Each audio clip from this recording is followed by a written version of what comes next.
నమస్తే, welcome to ఐట్రీ. చాలా మందిలో కామన్ ప్రాబ్లం వచ్చేసి డార్క్ సర్కిల్స్. ఈ కళ్ళ కింద నల్లటి వలయాలు చాలా అందవిహీనంగా కనిపిస్తూ ఉంటాయనేసి దాన్ని కవర్ చేయడానికి ఎన్నో ప్రయత్నాలు చేస్తూ ఉంటారు. అండ్ చాలా క్రీమ్స్ అవి వాడేస్తూ ఉంటారు, బట్ రిజల్ట్ అయితే ఉండదు. మరి నిజంగా ఇది పర్మనెంట్ సొల్యూషన్ ఉందా లేదా, దీనికి డెర్మటాలజిస్టులు ఏమైనా పరిష్కారాలు ఉన్నాయా? దీని గురించి అడిగి తెలుసుకునే ప్రయత్నం చేద్దాం. మనతో పాటు ప్రముఖ డెర్మటాలజిస్ట్ డాక్టర్ డిబిస్మిత వారితో మాట్లాడి. నమస్తే అండి. నమస్తే అండి. డార్క్ సర్కిల్స్ అన్నవి ఇప్పుడు చదువుకున్న పిల్లల దగ్గర నుంచినే 10th క్లాస్ నుంచినే చూస్తున్నాం, ఎక్కువైపోతూ ఉంటాయి. వాళ్ళు వాడని క్రీమ్స్ ఉండవు, చేయించని ట్రీట్మెంట్ ఉండదు, అయినా సరే ఎటువంటి రిజల్ట్ ఉండదు. అసలు ఈ డార్క్ సర్కిల్స్ రావడానికి కారణాలు ఏంటో మరి మాట్లాడుకుందామా? షూర్ అండి. సో ఇప్పుడు డార్క్ సర్కిల్ వచ్చేసి మీరు చెప్పినట్టు చిన్న ఏజ్ నుంచి పెద్దవాళ్ళకి ఉన్నాయి. ఓకే, దానికి డిఫరెంట్ రీజన్స్ ఉంటాయండి. చాలా కారణం. ఒకటి జెనెటిక్ ఉండొచ్చు. ఇప్పుడు మన పేరెంట్స్ కి ఉన్నాయి, సో అట్లా మనకి కూడా రావచ్చు, హెరిడిటరీ జెనెటిక్. ఇది కాకుండా విటమిన్ డెఫిషియన్సీస్ అంటే విటమిన్ B12 కానీ విటమిన్ D కానీ ఆ డెఫిషియన్సీస్ ఉండొచ్చు. ఇంకొకటి చాలా సేపు మనం టీవీ కానీ ల్యాప్టాప్ కానీ, ఇప్పుడు IT ప్రొఫెషనల్స్ ఉంటాయి, వాళ్ళు చాలాసేపు ల్యాప్టాప్లో పనిచేయాల్సింది పని ఉంటుంది. సో ఆ బ్లూ రేడియేషన్స్, ఆ రేడియేషన్స్తో కారణం కూడా డార్క్ సర్కిల్స్ వస్తాయి. మన మామూలుగా కూడా మనము తక్కువ కేర్ తీసుకున్న, మాయిశ్చరైజ్ చేయకుండా వెళ్ళటము, మళ్ళీ సన్ స్క్రీన్ యూజ్ చేయటం వెళ్ళటం, దాని గురించి కూడా ఉండొచ్చు.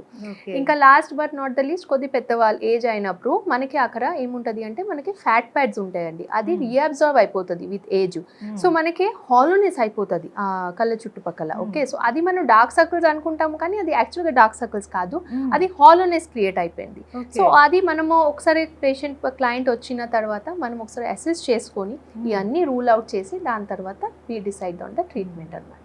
అండ్ కొన్ని రకాల హెల్త్ ప్రాబ్లమ్స్ వల్ల కూడా ఈ డార్క్ సర్కిల్స్ వస్తాయి అని అంటూ ఉంటారు, నిజమేనా అండి?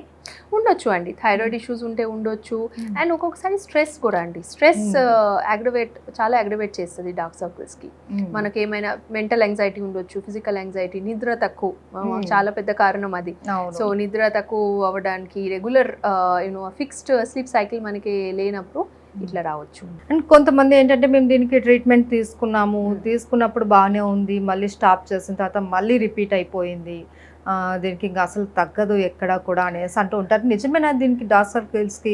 డార్క్ సర్కిల్ కొద్ది ఛాలెంజింగ్ అండి, డెఫినెట్లీ కొద్ది ఛాలెంజింగ్ ఉంటాయి ట్రీట్మెంట్ చేయడానికి. కాకపోతే మనం రూట్ కాజ్ ఐడెంటిఫై చేసి వెళ్తే దానికి మీకు మంచి రిజల్ట్స్ వస్తాయి. ఇప్పుడు చాలా టాపికల్ క్రీమ్స్ ఉంటాయి, ఓకే, మీరు అది యూస్ చేసుకోవచ్చు. దాని తర్వాత ఇన్క్లినిక్ ప్రొసీడ్యూర్స్ ఉంటాయి, డాక్టర్ దగ్గర వెళ్ళి చేయించడానికి. లైక్ మీకు పీల్స్ ఉంటాయి, కొద్ది లేజర్స్ ఉంటాయి, సో అన్ని చేయిస్తే మీకు మంచి రిజల్ట్స్ వస్తాయి. ఇంకొకటి లైఫ్ స్టైల్ మోడిఫికేషన్. ఇప్పుడు మనము క్రీమ్స్ అన్ని తీసుకుంటాము, ప్రొసీడ్యూర్స్ బాగానే ఉంటాయి, but life style modification at least 8 to 10 hours, 10 గంటలు 8 గంటలు మనం ఖచ్చితంగా మంచిగా సౌండ్ స్లీప్, ఒకటి మంచిగా నిద్రపోవాలా. దాని తర్వాత కొద్ది active life style, screen time తక్కువ చేయటం. అది మీరు ల్యాప్టాప్లో ఉండొచ్చు, మీరు ఫోన్లో ఉండొచ్చు, ఎట్లా ఎస్ మనము అట్లా అనుకోకుండా మనం ఫోన్ చూస్తూనే ఉంటాము రాత్రి అట్లా. సో అన్ని over a period of time మనం కొద్దిగా తగ్గిస్తే లైఫ్ స్టైల్ మోడిఫికేషన్తో పాటు మనం మెడికల్ అయిన ట్రీట్మెంట్ తీసుకుంటే చాలా మంచి రిజల్ట్స్ వస్తాయి. ఓకే, అయితే మనం ఇంతకు ముందు ఎపిసోడ్లో ఒకసారి మాట్లాడుకున్నాము PRP ట్రీట్మెంట్ గురించి. ఈ డార్క్ సర్కిల్స్కి PRP ట్రీట్మెంట్ ఏమైనా వర్కౌట్ అవుతుందా? అవును అండి, డార్క్ సర్కిల్స్కి PRP ట్రీట్మెంట్ కూడా చాలా మంచి రిజల్ట్స్ ఇస్తుంది. కాకపోతే అది మీరు క్లినిక్ వెళ్ళి డాక్టర్ దగ్గర మాత్రమే తీసుకోవాలి. మంత్లీ ఒక సెషన్ ఉంటుంది, బాగా రిజల్ట్ ఉంటాయండి. ఒక 6 సెషన్, ఒక 6 సెషన్ తీసుకుంటే బాగా రిజల్ట్స్ వస్తాయి. ఓకే, ఇప్పుడు ఈ డార్క్ సర్కిల్స్ రావడానికి అసలు రీజన్ ఏంటి అనేది మనం కనుక్కుంటే దాన్ని ప్రకారం మనం ట్రీట్మెంట్ ఇవ్వచ్చు అనేసి. అవును, ఇప్పుడు చూడండి, ఇప్పుడు నేను చెప్పినట్టు ఇప్పుడు పిల్లల్లో వాళ్ళకి స్ట్రెస్ ఉంటుంది, వాళ్ళు చాలాసేపు ఇప్పుడు ల్యాప్టాప్, కంప్యూటర్ ఇది అయిపోయింది, సో వాళ్ళు అది చూసుకుంటూ వెళ్తే ఎక్కువ అవుతుంది. సో అక్కడ మనం ట్రీట్మెంట్ ఇస్తాము, బట్ అది కూడా కట్ డౌన్ చేయాలి. దాని తర్వాత ఇప్పుడు నేను లాస్ట్ది చెప్పాను, కొద్ది ఏజ్ వాళ్ళకి అక్కడ ఫ్యాట్ ప్యాడ్స్ కొద్ది రీఅబ్జర్వ్ అయిపోతుంది, అందుకని హాలోనెస్ క్రియేట్ అయిపోతుంది. సో ఆ హాలోనెస్కి మనం డార్క్ సర్కిల్ లాగా క్రీమ్స్తో ట్రీట్ చేస్తే అది పనిచేయదు, ఎందుకంటే అక్కడ ఫ్యాట్ పోయింది, సో అది మనం ఫిల్ చేసుకోవాలి అక్కడ. సో అక్కడ మీకు ఇంజెక్టబుల్స్ ప్రొసీడ్యూర్స్, ఫిల్లర్ అల్లినట్టు మనం చేసుకోవాలి. అది చేసుకుంటే చాలా మటుకు ఫిల్ అయ్యి మీకు ఆ షాడో, బేసిక్లీ అక్కడ హాలోనెస్ అయిపోయి మీకు ఆ షాడో కనిపిస్తాయి. ఆ షాడో మీరు డార్క్ సర్కిల్ అనుకుంటారు, బట్ అది డార్క్ సర్కిల్ కాదు. సో ఆ షాడోకి మనం ఫిల్లర్స్తో ఫిల్ చేసుకుంటూ వెళ్తే చాలా మంచి రిజల్ట్స్ కనిపిస్తాయండి. అండ్ కొంతమంది ప్యాక్స్ అవి వేస్తూ ఉంటారు ఐస్ కి సంబంధించి, చాలా వరకు అవి వాటితో ఏమైనా రిజల్ట్ ఉంటుందంటారు? రిజల్ట్స్ ఏముండదు అంటే, బట్ అది కళ్ళకి మంచిది అంటే అంత stress స్ట్రెస్ నుంచి అయిపోయి కొద్దిగా స్ట్రెస్ కొద్ది relief తగ్గిస్తుంది. అవుతారు. క్యూకంబర్ కానీ కొద్ది క్యూకంబర్ కూడా పెడతారు, క్యూకంబర్ స్లైసెస్ కానీ ఐసింగ్. మామూలుగా ఇది మంచిది హెల్త్కి, స్కిన్ హెల్త్కి. బట్ ఓవరాల్గా మీకు డార్క్ సర్కిల్ తగ్గడానికి అంత హెల్ప్ చేయలేదు. మిగతా వాటి రీజన్స్ వల్ల వచ్చిన డార్క్ సర్కిల్స్ ఓకే మనం తగ్గించడానికి అంత 100% అయితే రిజల్ట్ లేదు అని అన్నారు. చాలా వరకు జెనెటిక్ పరంగా వచ్చిన వీటికి ట్రీట్మెంట్ ఉన్నది అనేసి చెప్తూ ఉంటారు. మరి డార్క్ సర్కిల్స్ కి ఏమైనా ఉందా?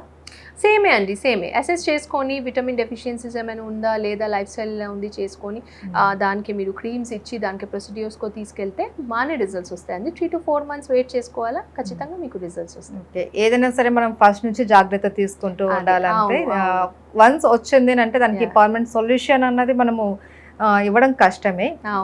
ఒక 50% వరకు అయితే మనం తగ్గించుకోవచ్చు. ఇంకొక పాయింట్ నేను మర్చిపోయాను, మేకప్. ఇప్పుడు లేడీస్ అయితే మనం మేకప్ వేసుకుంటాము, కాజల్ కానీ ఐలైనర్ కానీ. ఒక్కొక్కసారి ఏమవుతుంది అంటే మనకి అంత ఓపిక ఉండదు, మనం అట్లానే పడుకుంటాము రాత్రి, అట్లా నిద్ర మీద ఇట్లా ఇట్లా చేయటము. సో అది మనకి స్ప్రెడ్ అయిపోతుంది. ఆ pigment over a period of time మనం సరిగా క్లీన్ చేయలేకపోతే ఆ పిగ్మెంట్ తో కూడా మీకు చాలా మటుకు ఆ పిగ్మెంటేషన్ కనిపిస్తాయి. ఓకే, అంటే ఇప్పుడు మనం వాడే కాజల్ కావచ్చు, మస్కరా, లైనర్, ఇవన్నీ కూడా బట్ అన్ని మీరు ఇంటికి వెళ్ళినప్పుడు పడుకున్నప్పుడు మీరు అన్ని క్లీన్ కరెక్ట్ గా చేసుకోవాలి. మనం క్లీన్ చేయకపోతే మంచిగా కరెక్ట్ క్లీన్ చేయలేకపోతే అది కూడా ఓవర్ పీరియడ్ ఆఫ్ టైం మీకు ఆ పిగ్మెంటేషన్ సో ఈ విషయం చాలా మందికి తెలియదు.